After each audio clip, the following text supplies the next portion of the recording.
গভীর রাত, কনকনে শীত, সারা মদিনার মানুষ ঘুমায় আছে। এমনকি শুধু মানুষ নয়, পাকপাখালি পর্যন্ত ঘুমায় রইছে।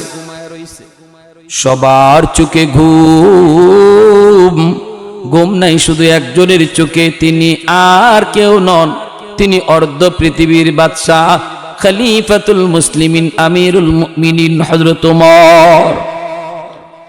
বের হয়ে গেলেন রে ভাই, সদ্য বেশে তিনি বের হয়ে গেলেন। সাথে তিনি খাদেম খুদ্দাম নিয়ে চলতেন না, একা একা তিনি চলতেন। খাদেমও সাথে রাখতেন না, বডিগার্ডও সাথে রাখতেন না, কাউকে পাশে নিতেন না, একা একা তিনি বের হতেন। রাতের অন্ধকারে ওমর বের হয়ে গেছেন মদিনার পাশের একটা এলাকা। ওই এলাকার ভিতরে যায় হযরত ওমর ঢুকলেন। হঠাৎ করে দেখতে পেলেন রাস্তার কিনারায় একটা ভাঙ্গা ঘর। এই ঘরের ভিতরে মিটিমিটি আলো জ্বলতেছে। আলো দেখা যায় রাত বাজে 12টা। এত রাত ঘরের ভিতরে আলো কেন? এত রাত এই ঘরে আলো জ্বলে কেন? মনে হয় কোনো মন্দ লোকের আড্ডা বসেছে। হযরত ওমর আর একটু আগায় গেলেন, দরজার কিনারায় যেয়ে তিনি কান লাগালেন। কান লাগা হযরত ওমর শুনতেছেন ঘরের ভিতরে একজন মা তিনটা অবুঝ বাচ্চারে বুঝ দিতেছে। বাচ্চাগুলি কান্দে, বাচ্চাগুলি কান্দে, আর মা সন্তানগুলিরে বুঝ দিতেছে আর কই, বাবা রে একটু ঘুমাও, একটু ঘুমাও। এই যে মা রান্না করতেছি, এই যে মা চুলার মধ্যে আগুন জ্বালাইছি, কিছুক্ষণের ভিতরেই কানা পাক হয়ে যাবে, তোমরা একটু ঘুমাও। এই বইলা মা তাদেরকে সান্ত্বনা দেয়। হযরত ওমর দরজার পাশে থেকে আওয়াজটা শুনতে পেয়ে বলতেছেন, মা, ও মা, এত রাতে বাচ্চাগুলি কেন কান্দে আর চুলার মধ্যে আগুন জ্বলে কেন? এই বলতেই মা মহিলায় আওয়াজ দেয়া কই, মুসাফির, মনে হয় তুমি রাস্তা ভুল করেছ।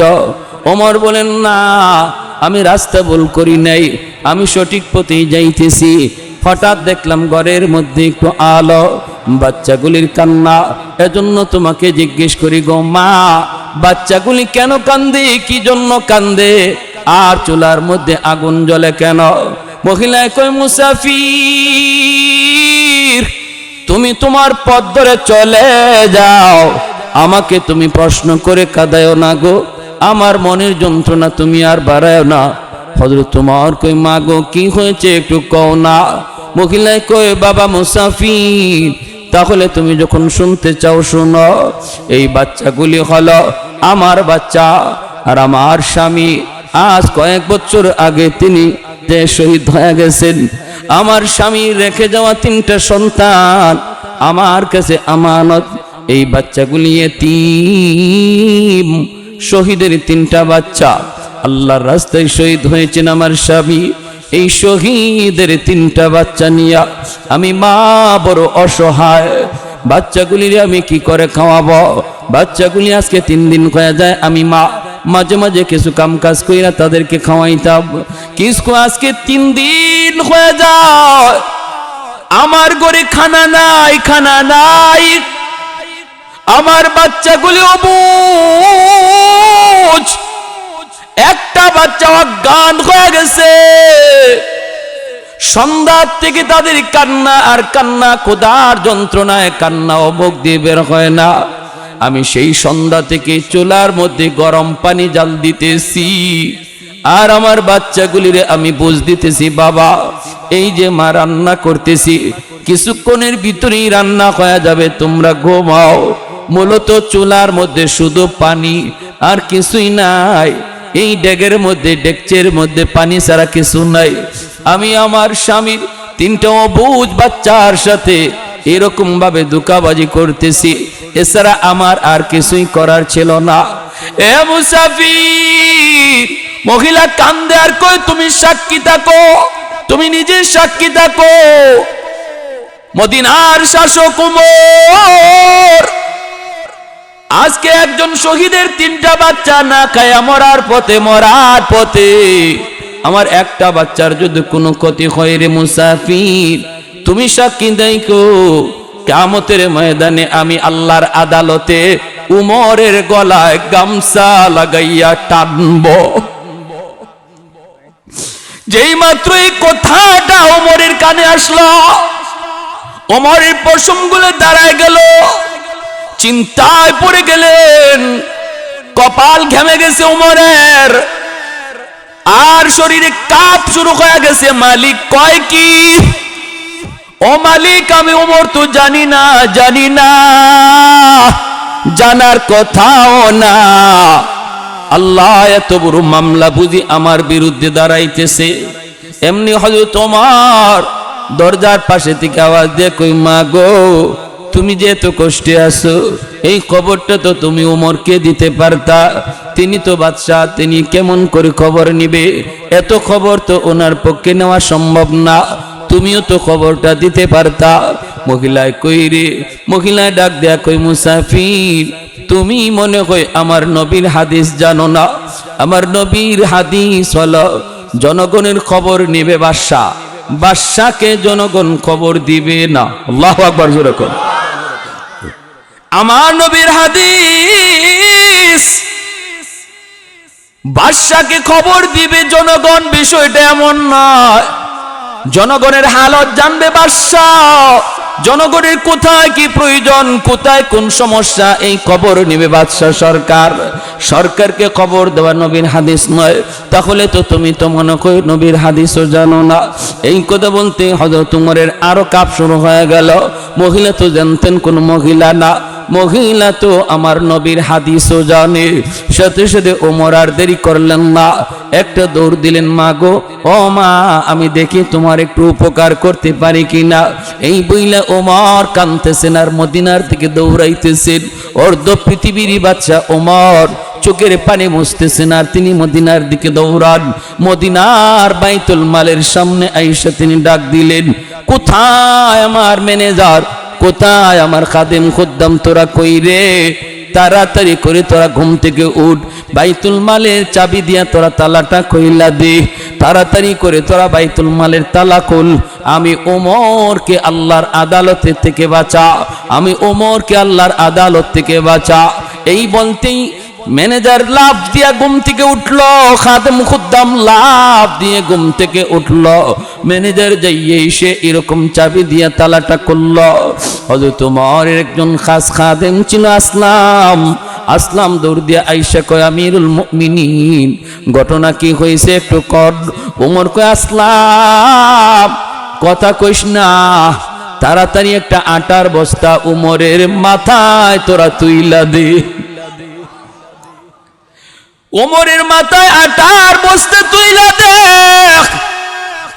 আসলাম কয়, ওগো আমিরুল মুমিনিন, আমার মাথায় আপনি বস্তাটা তুইলা দেন, আমি বস্তা নিয়ে যাই। হযরত ওমর কয়, সর, তোর মাথায় বস্তা দিলে ওমর আল্লাহর আদালত থেকে বাঁচতে পারবে না। তোর মাথায় বস্তা তুলে দিলে ওমর বাঁচবে না। আমার মাথায় বস্তা উঠায় দেরি আসলাম, আর দ্রুত করে তুই আমার ঘরে যা, যা দেখ নগদ কিছু রুটি আর গোশত আছে কিনা। যদি পাস, দ্রুত আমার পেছনে পেছনে দৌড়া। অর্ধ পৃথিবীর বাদশাহ খলিফাতুল মুসলিমিন আমিরুল মুমিনিন হযরত ওমর মাথার মধ্যে তিনি আটার বস্তা নিয়া ওই মদিনার বস্তির দিকে দৌড় শুরু করলেন। আর একটু জোরে কোন সুবহানাল্লাহ। फारूक तेरा नाम से इस्लाम रहेगा,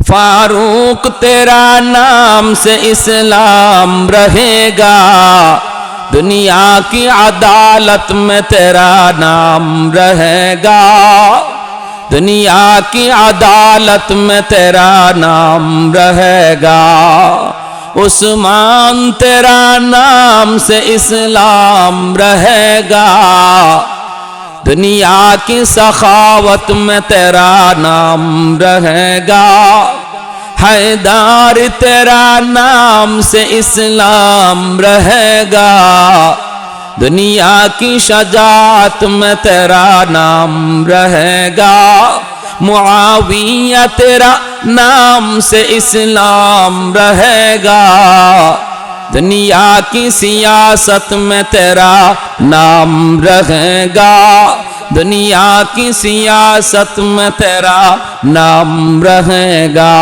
একটু জোরে সুরে কোন আল্লাহু আকবার। মুসলমানের আওয়াজে বলি আল্লাহু আকবার। ভাইরা বন্ধুরা, অসুবিধা হইতেছে আপনাদের? একটু জিকির করি লা ইলাহা ইল্লাল্লাহ জোরে।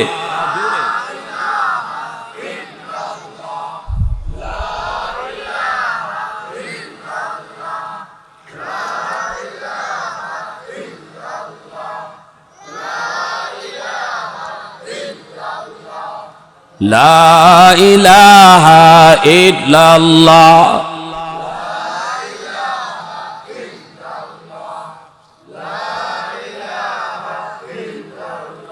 লা ইলাহা ইল্লাল্লাহু মুহাম্মাদুর রাসূলুল্লাহ। জোরে সুরে বলি সাল্লাল্লাহু আলাইহি ওয়াসাল্লাম। দৌড়ায় বাড়ির পাশে, ঘরের পাশে গিয়ে হাজির, ডাক দিয়া বলতেছেন মা গো, দরজা কানা একটু খোলো। দরজাটা খুলে দিয়া হযরত ওমর ওই রুটি আর গোশতটা দিয়া বলতেছেন মা, বাচ্চাগুলিকে তুমি নগদ রুটি আর গোশতটা খাওয়াও, আর একটা বস্তা আটা তোমার ঘরে রেখে গেলাম, যখনই মন চায় এখান থেকে আটা নিয়ে রুটি বানায় বাচ্চাগুলিরে খাওয়ায়। হযরত ওমর নিজের পরিচয় দেন না, তিনি যে ওমর এই পরিচয়টা দিলেন না, বরং নিজের পরিচয় মহিলার কাছে মুসাফির দিয়া চলে গেলেন। যখন সুবহানাল্লাহ। আর আমরা বাবারি 2 টাকা দান করি না, 5টা ক্যামেরা লই। হ্যাঁ, বাহ বাহ বাহ বাহ বাহ বাহ। 2 টাকা দান করি না, 5টা ক্যামেরা, আর খালি অ্যাডভার্টাইজ আর অ্যাডভার্টাইজ, খালি প্রচার আর প্রচার। অমুকে এত টাকা দিয়ে দিছে, অমুকে এত ত্রাণ দিয়ে দিছে, এই করছে সেই করছে। আর হযরত ওমর এক বস্তা আটা মাথার মধ্যে লইয়া মহিলার ঘরে পৌঁছাইলেন, নগদ রুটি আর গোশত পৌঁছাইলেন, তবুও তিনি যে ওমর এই পরিচয়টা দিলেন না, মুসাফির কইয়া চলে গেলেন। জোরে কোন না সুবহানাল্লাহ। সাধারণ জানতেন খলিফা আর আমির নন, এই ছোট্ট এরিয়া লইয়া না, অর্ধ পৃথিবীর বাদশা, যার আঙ্গুলের ইশারায় চলে। সে ওমর নিজে একজন এমন সাধারণ অপরিচিত মুসাফির বেশে নিজের মাথায় আটার বস্তা লইয়া একজন বিধবা মহিলার ঘরে খানা পৌঁছে দিলেন। সুবহানাল্লাহ। ভাইরা বন্ধুরা, শুধু তাই নয়, আরেকটা ঘটনা বলি, শেষ দিব পরে, শুনেন। আরেকটা ঘটনা বলি, হযরত আবু বকর সিদ্দিক রাদিয়াল্লাহু তাআলা আনহুর ইন্তেকালের পর ওনার জীবনী নিয়ে এরকম ভাবে একটা সেমিনার হলো। এই সেমিনারের ভিতরে আবু বকর কেমন ছিলেন এই কথাটা সবাই বলতেছে। ওই অবস্থায় দেখা গেল একজন মানুষ, গ্রামের মানুষ কয়, আমি আবু বকর সম্পর্কে একটা কথা জানি। কি কথা তুমি জানো? কয়, সকালবেলা তিনি আমাদের বস্তির একটা রাস্তা দিয়ে তিনি ঢুকতেন, এই দিক দিয়ে তিনি যাইতেন, কোথায় যাইতেন আমরা কেউ জানতাম না। প্রতিদিন ওই গলিটা দিয়ে তিনি ঢুকতেন, আর কোথায় যেন যাইতেন আমরা কেউ জানি না। এটা আমি তার সম্পর্কে জানি। হযরত ওমর ফারুক রাদিয়াল্লাহু তাআলা আনহু তিনি খলিফা হওয়ার পর, বাদশা হওয়ার পর তিনি মনে মনে ভাবতেছেন ঘটনা কি, আবু বকর কেন এই রাস্তা দিয়ে এই গলি দিয়ে যাইতেন, আমি একটু যাব। হযরত ওমর তিনিও এই গলিটা দিয়ে রাস্তা শুরু করলেন, হাঁটা শুরু করলেন। কিছু দূর যাবার পর তিনি দেখতে পেলেন রাস্তার মধ্যে দুর্গন্ধ, এত দুর্গন্ধ। ওমর মনে মনে ভাবতেছেন এই রাস্তায় এত দুর্গন্ধ কেন, মানুষজন কেউ আসা যাওয়া করে না। ওমর তবু সামনের দিকে আগাইতেছেন। আবু বকর কেন এই রাস্তা দিয়ে তিনি যাইতেন, আমার একটু দেখতে হবে। ওই অবস্থায় ওমর সামনের দিকে যখন আগায় দেখেন রাস্তার ড্রেনের পাশে একটা লোক পইরা আছে, একটা বুড়া মানুষ চোখে দেখে না, সারা শরীরটা তার পচে গেছে, দুর্গন্ধ বের হয়, কুষ্ঠরোগী। তার শরীরের পচা গন্ধের কারণে কেউ এই রাস্তা দিয়ে আয় না, যায় না। এই লোকটা এই রাস্তায় আসে বিদায় কেউ এই রাস্তা ব্যবহার করে না। হযরত আবু বকর তিনি যখন খলিফাতুল মুসলিমিন, তিনি এই রাস্তা দিয়ে তিনি যাইতেন। হযরত ওমর তিনি জানতে পারছেন আবু বকর হালুয়া নিয়ে যাইতেন। ওমর তিনি হালুয়া নিয়েই রওনা দিছেন। যাইতে যাইতে তিনি বুঝে গেলেন আবু বকর তো এই মানুষটার কাছেই তিনি আসতেন, যেই মানুষটা চোখে দেখে না, রাস্তার মধ্যে পইরা রইছে, রিজিকের কোনো ব্যবস্থা তার কেমনে হবে কেউ জানে না। আবু বকর খলিফাতুল মুসলিমিন হইয়া তিনি হালুয়া পাকাইয়া ওই কুষ্ঠ রোগীটারে নিজের হাতে হালুয়া খাওয়াইতেন।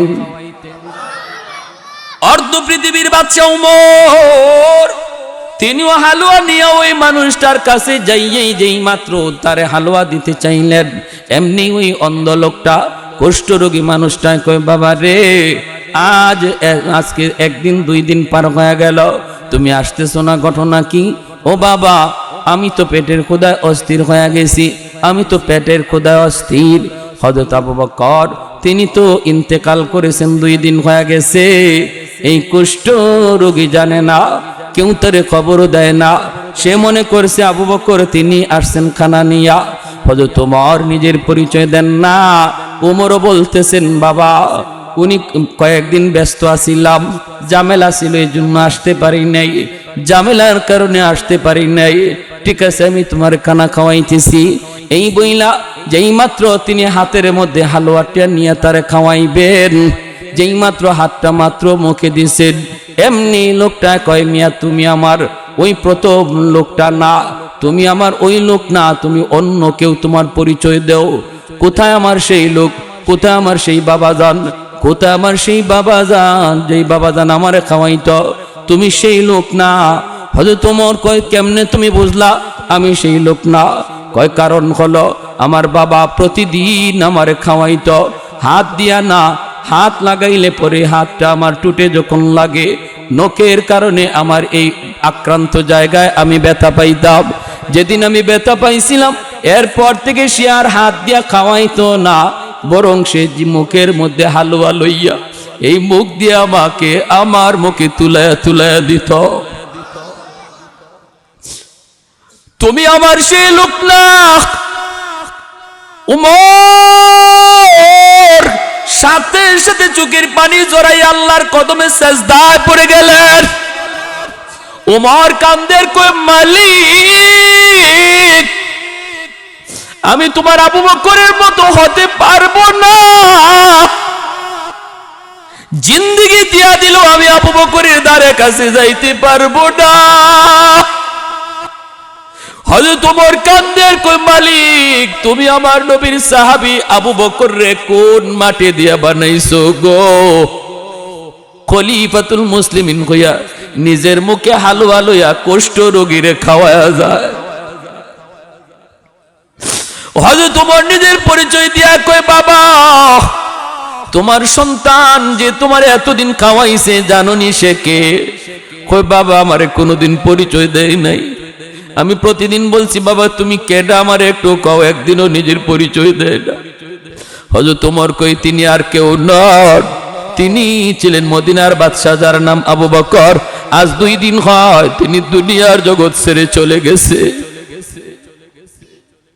কয়, তুমি কেডা? কয়, আমি ওমর। ভাইরা বন্ধুরা, এমনি লোকটা কয়, বাবা ওমর। আবু বকর আমারে কোনোদিন নিজের পরিচয় দিল না। আমি কিন্তু মুসলমান না, কিন্তু আমার মনে মনে তামান্না ছিল আমি আবু বকরের হাত ধরে কালেমা পড়ে মুসলমান হব। আজকে সেই সুযোগটা তো পাইলাম না। তুমি ওমর হাতটা বাড়ায় দাও। ইসলামের আদর্শ যদি এত সুন্দর হয়, আমার নবীর আদর্শ না জানি কত সুন্দর, আমার নবীর সাহাবীর আদর্শ যদি এত সুন্দর হয়, না জানি মায়ার নবীর আদর্শ কত সুন্দর। আমাকে তাড়াতাড়ি হাতটা বাড়ায়া কালেমা পড়ায়া মুসলমান বানায় দাও। ভাইয়েরা আমার জন্য বলতেছিলাম, আদর্শ শিখায় গেছেন আমার নবী, নবীর সাহাবীরা। আজকে সেই নবীর আদর্শ তুমি গ্রহণ করো না। ডারউইনের মতবাদ তোমার বাচ্চারে পড়ায়, অথচ তোমার গায়ে লাগে না। আমার নবীর আদর্শ বাদ দিয়া ডারউইনের মতবাদ তোমার বাচ্চারে পড়ায়। মানুষ বানর থেকে হয়েছে, এই শিক্ষা আজকে তোমার সন্তানরা দেয়, অথচ তুমি বাবা হয়ে প্রতিবাদ করলা না। প্রতিবাদ সব আলেম ওলামারে দিয়া দিলা। জবাব দিবা কি কাল কিয়ামতের ময়দানে আমার নবীর সামনে? পরিচয় দিবা কেমন করে? আমি আজ মুসলিম। কি করে পরিচয় দিবা? কি করে পরিচয় দিবা? এই বাপ মার এই সন্তান আল্লাহর আদালতে দাঁড় করাবে। এই বাপ মার এই সন্তান আল্লাহর আদালতে দাঁড় করায় কইব, আল্লাহ আমার বাপরে ডাকো, মারে ডাকো। কি পড়াইছে আমারে, কি শিখাইছে? যা শিক্ষার কারণে আজ আমি ইসলাম থেকে দূরে সরে গেলাম। হযরত আবু ফারুক, ওমর ফারুক রাদিয়াল্লাহু তাআলা আনহু, তিনি ওই বাচ্চাগুলির খাওন দিয়া মহিলাকে তিনি আটার বস্তা বুঝায়া দিয়া হযরত ওমর তিনি দরজার বাহিরে চলে আসলেন। বাচ্চাগুলি মনের আনন্দে হাসতেছে, আনন্দ করতেছে। আর বাচ্চাগুলি কইতেছে, আম্মা মনে হয় মুসাফির, মুসাফির না, মনে হয় মুসাফির বেশে আল্লাহ ফেরেশতা পাঠাইছে। আল্লাহু আকবার।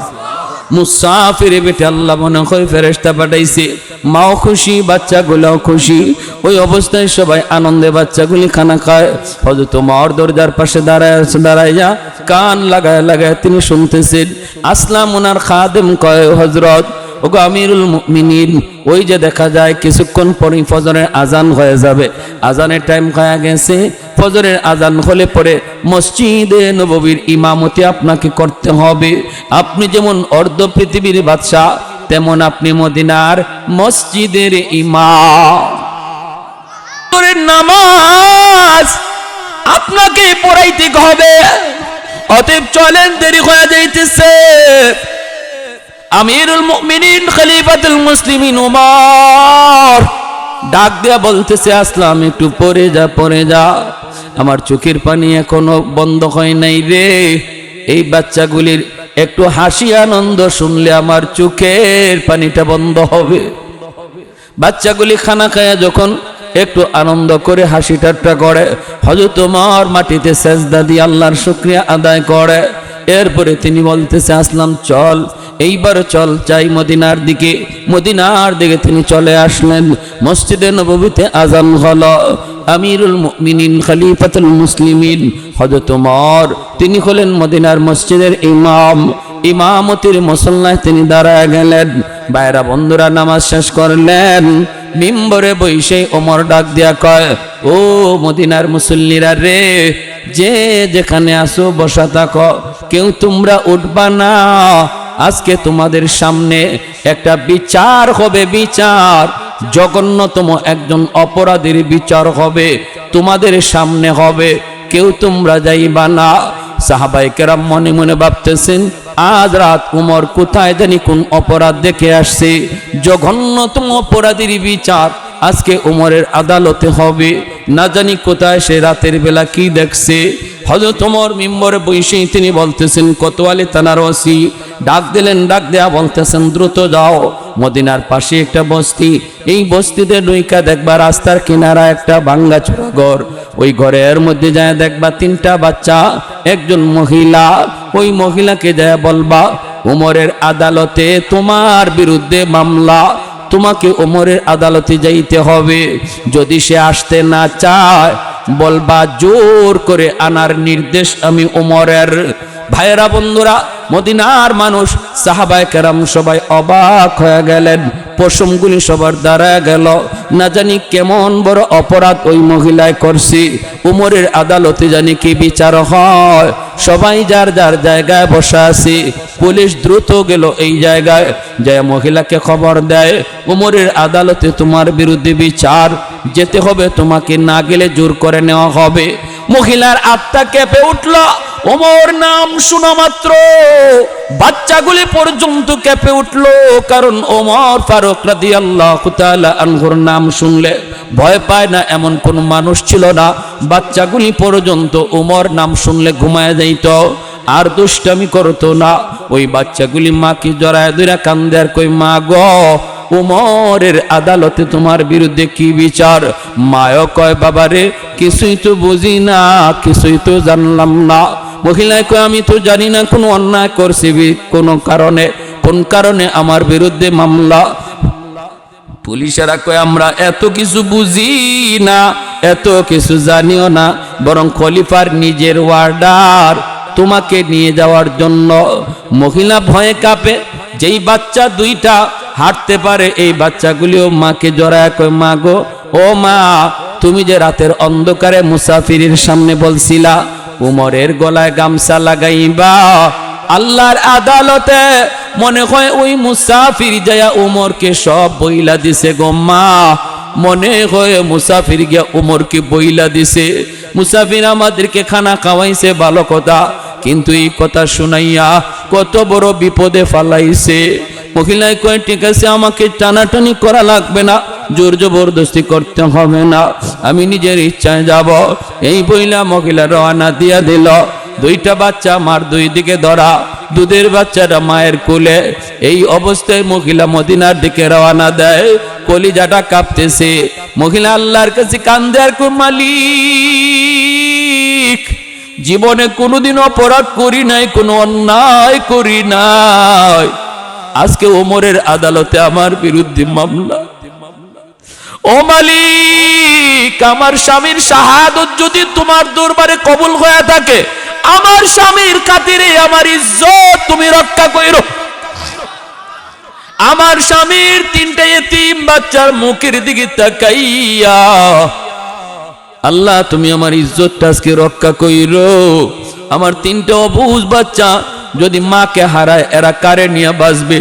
কার গলা ধইরা আমার বাচ্চাগুলি ঘুমাবে? এই বইলা বইলা মহিলা সেই মদিনার দিকে রওনা দেয়া দেয়। বাইরা বন্ধুরা আসতেছে আসতেছে, এই দিকে হযরত ওমর মিম্বরে বসে অপেক্ষায়।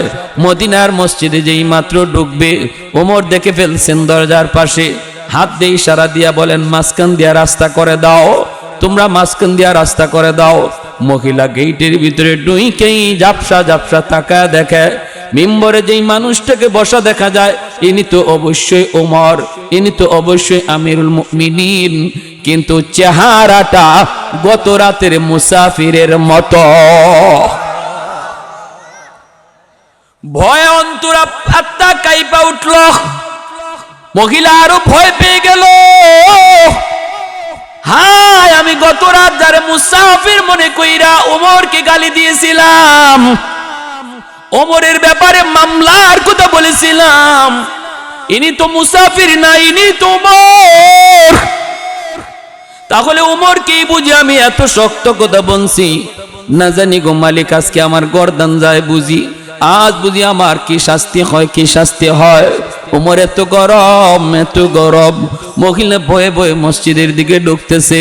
বাইরা বন্ধুরা, বোরকা পরা আল্লাহর বান্দি, দুইটা বাচ্চা, দুধের বাচ্চাটা কুলে মদিনার মিম্বরের পাশে আইসা যেই মাত্র মহিলা দাঁড়াইল, দাঁড়ায় বলতেছে, আমিরুল মুমিনিন, আমি অন্যায় কিছু বলি না, আমি যা বলছি ঠিক বলেছি। এতে যদি আমার ফাঁসি হয়, ওমরের আদালতে ফাঁসি হবে, আমি মানতে রাজি। এই বলতেই হযরত ওমর তিনি মিম্বর থেকে দাঁড়ায়া গলার মধ্যে গামছাটা লাগাইয়া, গামছা দিয়ে নিজের গলাটারে বান্ধা, এই গামছার আরেকটা মাথা ওই মহিলার হাত ধরায় দিয়া কাঁদতেছেন ওমর, আর বলতেছেন, মা, তুমি ওমরের গলায় গামছা লাগাইয়া দুনিয়ার জমিনের এই পাশ ওই পাশ তুমি ঘোরাও, আমার বাধা নাই, তবু আল্লাহর আদালতে গামছা লাগাইও না। কেন ওমর তোমার খবর নিল না? কেন তোমার পরিবারের খবর নিল না? এই অপরাধে ওমরের যা খুশি তোমার মন চায় দুনিয়াতে করো,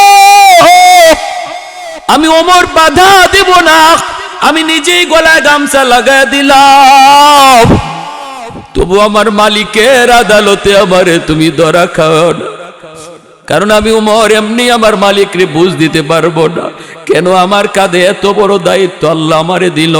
আমি এই দায়িত্বের উপযুক্ত না, আমি এই দায়িত্বের উপযুক্ত না। মদিনার মানুষ, আমার দায়িত্ব তোমরা বুঝো, আমাকে মুক্ত করো।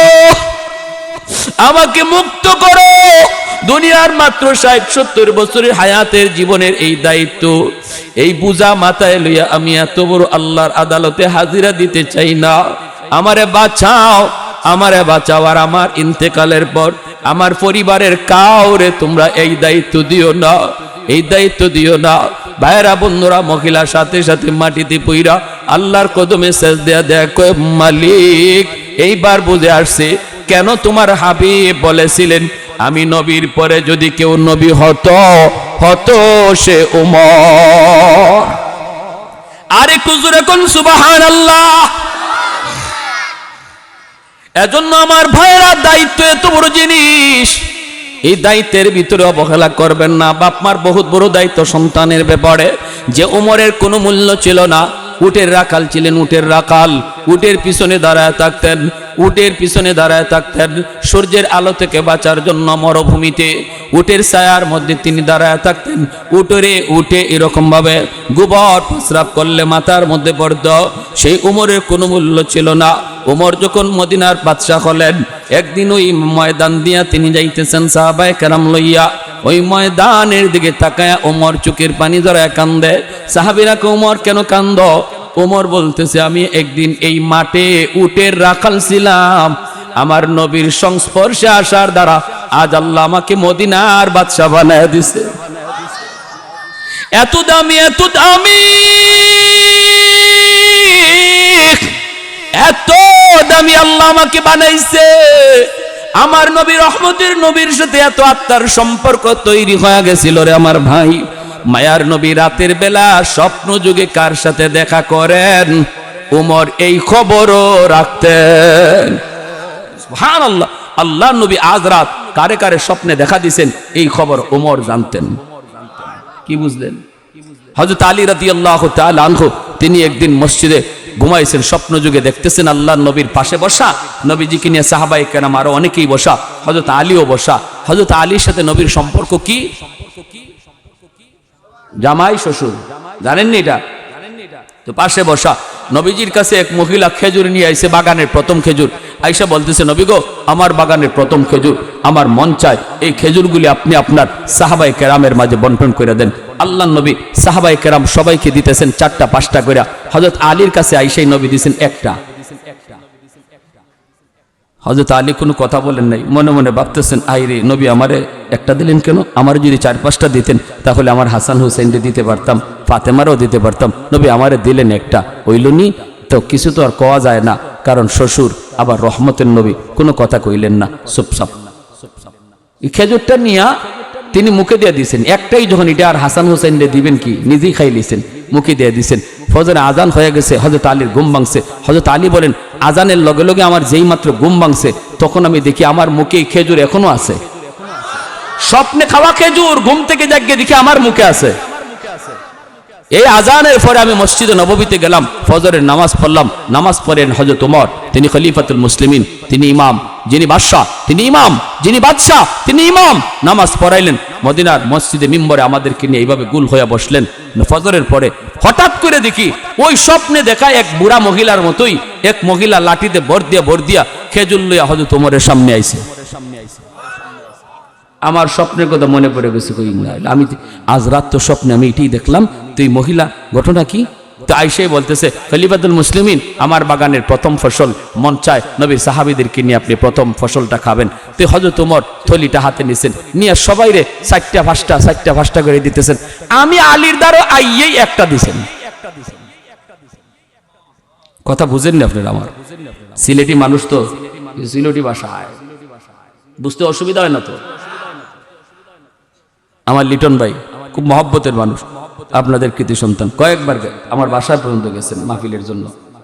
বলছি আমি ভাই আমি সিলেটি মানুষ, অসুবিধা নাই। তো এরকম ভাবে যখন খেজুরটা একটা খেজুর দিছেন হযরত আলী, এই একটা খেজুর লইয়া মুখে আর দিছেন না। মনে মনে ভাবতেছেন আচ্ছা রসুলরে তো জিগাই নাই ডরে, উমররে জিগাইতে তো অসুবিধা নাই। জিগাইতেছেন ভাই এটা কি কারবার? সবাইরে দিলেন 4টা 5টা করে। এই বাবাই কি তুফান চলছে টের পাও না? তোমরা দিয়ে আসো এখানে বইটা লিয়া। একটা খেজুর আমার দেওয়া মাত্রই হযরত আলী বলতেছেন, ভাই ওমর, সবাইকে দিলেন 4টা 5টা, আমারে দিলেন একটা, ঘটনা কি? হযরত ওমর মুস্কি হাসি দিয়া বলেন, আলী রে, গত রাত যদি নবী তোমাকে স্বপ্নে 4টা দিতেন, আমি ওমরও 4টা দিতাম। সুবহানাল্লাহ, কি বুঝলেন? হযরত আলী চোখ দিয়ে দর দর করে পারে জন্য আর বলতেছেন, ওমর, আমার নবীর সাথে এত আত্মার সম্পর্ক বুঝি তোমার তৈরি হয়েছে? আজ রাত আমার নবীর সাথে আমার খেজুর খাওয়ার সৌভাগ্য হয়েছে, এই স্বপ্নের খবরও বুঝি তুমি উমর জানো। সুবহানাল্লাহ। ইন্নাল্লাহা ইয়া'মুরুকুম আন তুআদ্দুল আমানাতি ইলা আহলিহা। এজন্য ভাইরা মনে রাখবা, যার কাছে যে দায়িত্ব, ছোট হোক বড় হোক, এটা বহুত বড় আমানত। দায়িত্বের ভিতরে কোনোদিন খেয়ানত করলে আল্লাহর আদালতে খেয়ানতকারীর কাঠগড়ায় দাঁড়ায় থাকতে হবে। আর নবী বলেন, যে খেয়ানত করে তার ঈমান থাকে না। বেশি বেশি যে দায়িত্বে খেয়ানত করব, মরণের সময় ঈমান সাথে যাবে না, বেঈমান হয়ে মরবে বেঈমান। এজন্য আমানতদারি বেশি অত্যন্ত গুরুত্বপূর্ণ। আমানতদারি রক্ষা করে চলব, বিশেষ করে সন্তানের ব্যাপারে। সন্তানের ব্যাপারে বাপ মা কোনোদিন খেয়ানত করব না। এই সন্তানের ব্যাপারে আমরা আমানতদারি রক্ষা করে চলব। 5টা বছর সন্তানরে শিশুকালে মাদ্রাসায় পড়াইবার নিয়ত কার কার আছে? একটু হাত উঠে আল্লাহকে দেখা। আল্লাহ, তুমি প্রতিটা হাতকে কবুল করো। জোরে কোন আমিন, আরো জোরে বলেন আমিন। সন্তানকে মাদ্রাসায় 5 বছর পড়ান, 5টা বছর শিশুকালে ভর্তি করেন, এর পরে আপনি বানায়েন যা বানাইবার, কোনো অসুবিধা নাই। আর যদি আলেম হাফেজ বানাইবার নিয়ত করতে পারেন, তাহলে তো নূরুন আলা নূর, ঠিক না ভাই? নূরুন আলা নূর। সন্তান কি, সন্তানের হাতের কামাই আমার খাইতে হবে, এই চিন্তাটা বাদ দিয়া দেন। মনে করেন যে এই সন্তানকে আমি একটা দুনিয়াতে আমার একটা সম্পদ রেখে গেলাম, আখেরাতের পুঁজি, ঠিক না? আখেরাতের পুঁজি বানায়া যান। যদি হাফেজে কোরআন বানান, আলেমে দ্বীন বানান, হাসরের মাঠে আল্লাহ বলবো, কই আমার কোরআনের হাফেজের বাপ মা? হাসরবাসী নবীর বাবারাও পরিচয় দিবে, এরপরও আল্লাহ নিজের হাতে মুকুট পরাবে না। কিন্তু একজন হাফেজে কোরআন আলেমের বাপ মার মাথায় আল্লাহ নিজের হাতে মুকুট পরাইয়া দিবে। মান কারাআল কুরআন ওয়া আমিলা বিমা ফিহি উলবিসা ওয়ালিদাহু তাজান ইয়াউমাল কিয়ামা দাউহু আহসানু মিন দাউই শামস। ধন্য ওই বাবা, ধন্য ওই মা, যেই বাপ মার সন্তান হাফেজ কোরআন হয়েছে, আলেমে দ্বীন হয়েছে। হাসরবাসী দেখবে আল্লাহ কারে জন্য খুঁজতেছে, কারে জন্য খুঁজতেছে। যখনই আল্লাহ হাফেজ কোরআনের মা আর বাবারে পাবে, তখনই আল্লাহ নিজের হাতে মুকুটটা পরাইয়া দেবে। হাসরবাসী অবাক হবে। দুনিয়াতে আপনাকে মানুষ নাম ধরে ডাক দেয় নেই, যেহেতু হাফেজে কোরআনের বাবা ডাক দিছে, ও হাফেজ সাহেবের আব্বা, ও মুফতি সাহেবের মা। হাসরের মাঠে আল্লাহ হাফেজে কোরআনের আলেমে দ্বীনের বাপ মারের নাম ধরে ডাক দিবে না, ও আব্দুর রহিম আব্দুল করিমকে ডাক দিবে না। আল্লাহ বলবে, দুনিয়াতে মানুষ তোমার হাফেজ সাহেবের আব্বা কইছে, আমি আল্লাহ হাসরের মাঠে তোমার হাফেজ সাহেবের আব্বা কইয়ে ডাক দেব। হাফেজ কোরআনের আব্বা কই আল্লাহ ডাক দিব, নাম ধরে আল্লাহ ডাক দিবে না। এতটা ইজ্জত, এতটা সম্মান দিবে একজন আলেমের বাপ মাকে। তাহলে নিয়ত করতে কোনো অসুবিধা আছে? অসুবিধা আছে?